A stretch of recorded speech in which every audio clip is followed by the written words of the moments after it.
Savo vyro, vedančio kitą moterį nuotrauką, ją ištiko šokas. Tačiau 52 metų buvęs policijos pareigūnas sutuoktinę nuramino, paaiškinęs, jog nuotrauka sumontuota. Esą ją sufabrikavo jį persekiojanti buvusi mylimoji. Bet moteris nenurimo ir kreipėsi į privatų detektyvą. Jis išsiaiškino, jog jos vyras turi dar vieną žmoną. Pora neteisėtai susituokė praėjusių metų Liepą. 45 metų moteris buvo labai pasipiktinusi, kad jos vyras teismo salėje nebuvo suimtas, nors ir prisipažino turėjęs daugiau nei vieną žmoną. Jam ir vėl pavyko su Samiu išlipti iš balos, piktinasi dėl vaikus su vyru užauginusi Britė. Jį reikėjo įkišti į kalėjimą, būtų išmokęs skaudžią pamoką, tačiau jam pavyko išsisukti.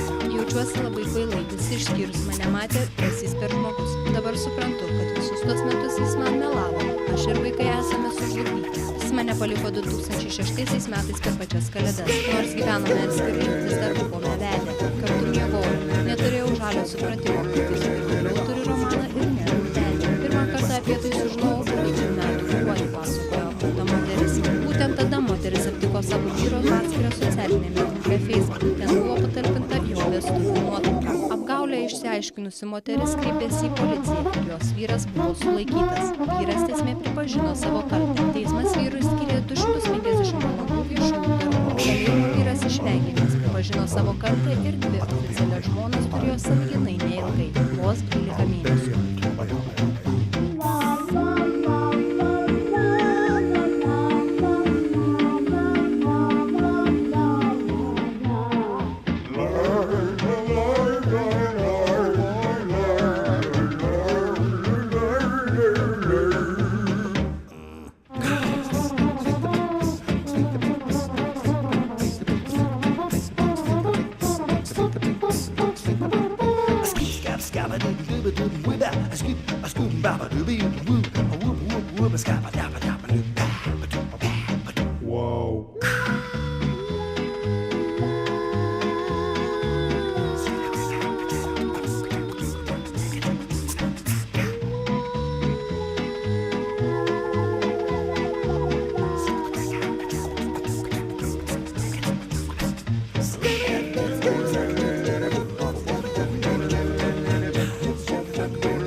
Andrius Mamontovas nemokamų koncertų paminėjo savo 45-ąjį jubiliejų. Pasveikinti atlikėjo gerbėjai rinkosi į kiemelį iki koncerto likus kelioms valandoms. Likus valandai iki renginio gerbėjai jau nebetilpo į koncertui numatytą vietą, todėl savo numylėtinių jiems teko klausytis už sorų mokytojų namų sienų. Žiūriu, kiek daug žmonių susirinko, galvoju, gal po Lady Gagos ar neišsiskirs, kai kalbėjo jubiliatas per daugiau nei 20 metų trunkančią karjerą mokytojų namų kiemelėje.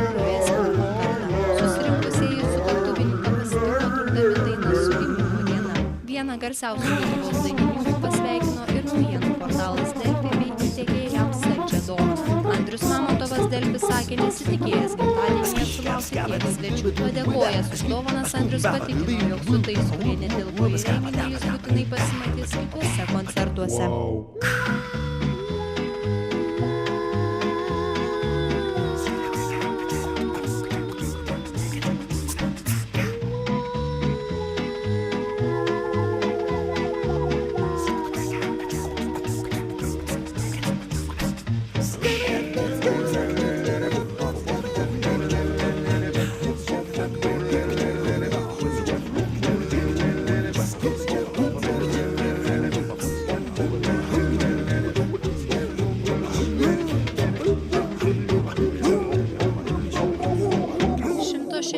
Metų amžiaus Japūnas pripažintas seniausiu žmogumi visoje žemėje, apkeliavęs pasaulį visuomeniniu transportu. Apie tai pranešė Gineso rekordų knygos komitetas. Vyras, pedagoginio universiteto profesorius, Liepą išvyko į pasaulinį turnyrą skaityti paskaitų. Jis aplankė 6 šalis ir įveikė daugiausia lėktuvų, beveik 57 000 kilometrų. Kelionė truko lygiai mėnesį. Kelionėje lėktuve atšventė šventė savo 106-ąjį gimtadienį. Dešimtis miesto gyventojų iškilmingai pasitiko rekordininką oro uostą ir pasveikino su pasiektų rekordų. Svarbiausia, ne amžius, nuolatinis judėjimas į priekį, pareiškė rekordininkas. Profesorius garsėja Japonijoje aktyvi veikla vaikiškos srityje. Garbus amžius netrukdo jam keliauti po visą pasaulį ir skaityti paskaitas. Ši kelionė po pasaulį jam 8.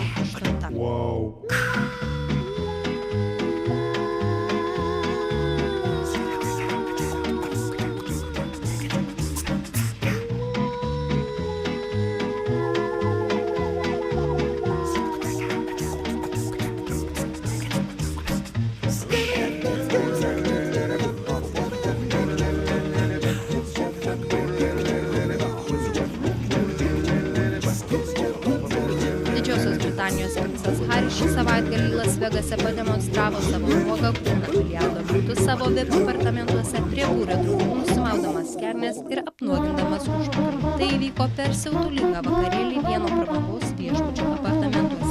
Šaltiniai nurodo, kad princas Haris su gausia palyda nusileido į viešbučio barą ir susipažino su grupele karštų merginų. Princas pasikvietė jas į savo VIP apartamentus. Atėjus į viešbučio numerį linksmybės kaip reikiant įsismarkavo, kuris pradėjo žaisti biliardą, susitarė, kad pralaimėjusi pusė nusiims po vieną rūmą. Netrukus princas liko visiškai nuogas.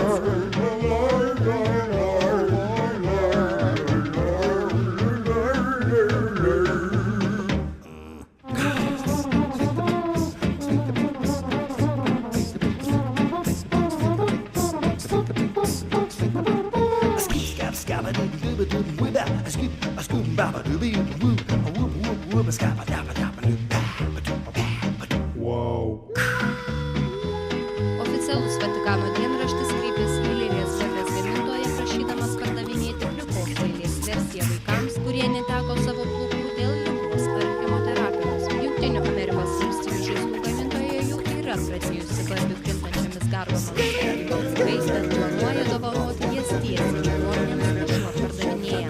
Nauja lėlės versija buvo sukurta atsiliepiant į feisbuke vienos mamos iš Jungtinių Amerikos valstijų inicijuotą kampaniją agituojančią pagaminti liūną barbę. Minėtos moters dukrai teko išgyventi chemoterapiją. Kompanija šiais metais sulaukė 150 000 rėmėjų. Savaitgalį vienas dienraštis paragino gamintoją žengti dar vieną žingsnį. Kodėlgi nepardavinėti plikos barbės, klausimas. Naujoji plika barbė oficialiai barbės draugė, kuri ateis su perukais, skrybėlėmis ir skaromis. Yra įrodymas, kad Amerikos blondinė evoliucionuoja, teigia Vatikano dienraštis.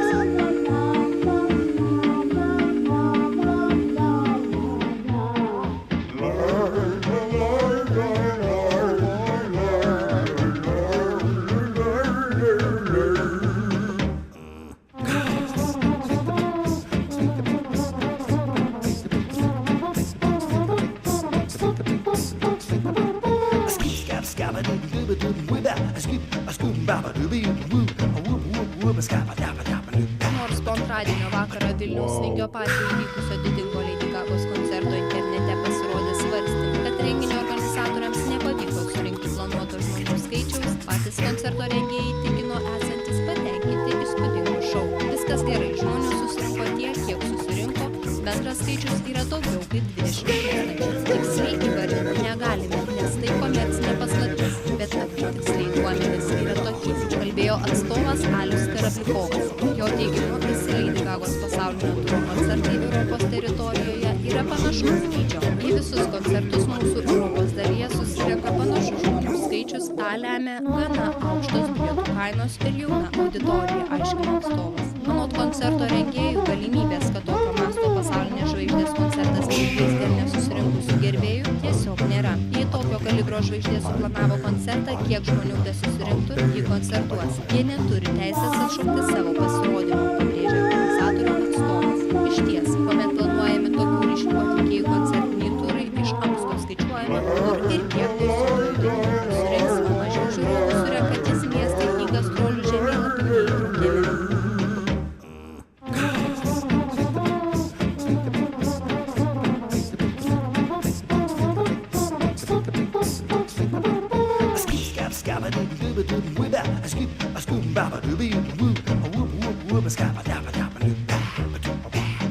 Wow.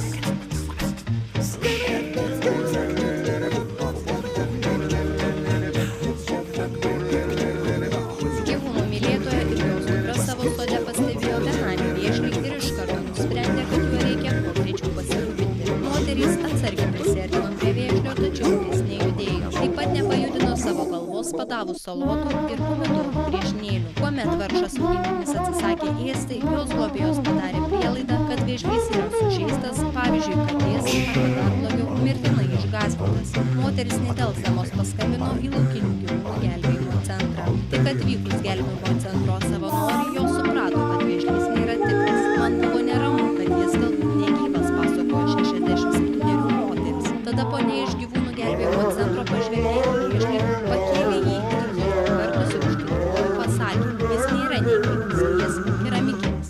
Aš buvau šokiruota, nes vėžlys atrodė visiškai tikras. Mano duktė bandė vėžlį vilioti salotų ir pomidorų griežinėliais. Man pasidarė įdomu, kodėl vėžlys nepakelia galvos. Nusprendžiau, kad jis buvo labai išgąsdintas. Vėžlys svėrė tiek, kiek tikras, tačiau kai savanoriai gelbėtoja jį pakėlė, apačioje matėsi užrašas Made in China. Gyvūnų centro įkūrėjas pagyrė moterį sakydamas, ji buvo sutrikusi, bet ji padarė teisingą sprendimą su mumis susisiekdama. Daugelis tokių keramikinių gyvūnų modelių gali atrodyti labai tikroviški.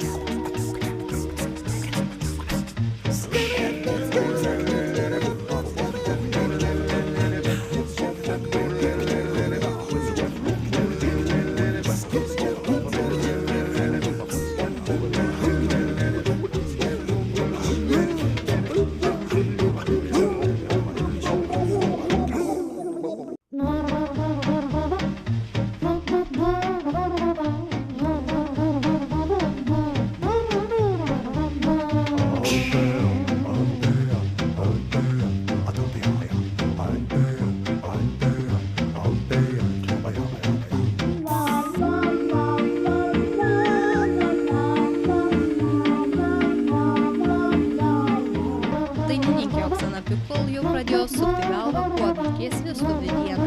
Radusi laisvą minutę nuo darbų, jauna moteris pradėjo sudarinėti ir kalbų svečių sąrašą. Kaip rašo vienas dienraštis, grupės naujos grupytės lyderiai pasipiršo jos mylimasis krepšininkas Simas Jasaitis. Kiek ilgiau nei 3 metus draugavusi pora pagaliau nusprendė įteisinti savo santykius oficialiai. Išsiskyrė su žmona Vaida, vyras ilgai nedelsė ir pasipiršo mylimąjį santykių. Dienraščio žiniomis krepšininkas sužadėtiniai įteikė keliasdešimt tūkstančių litų kainuojantį prabangų žiedą.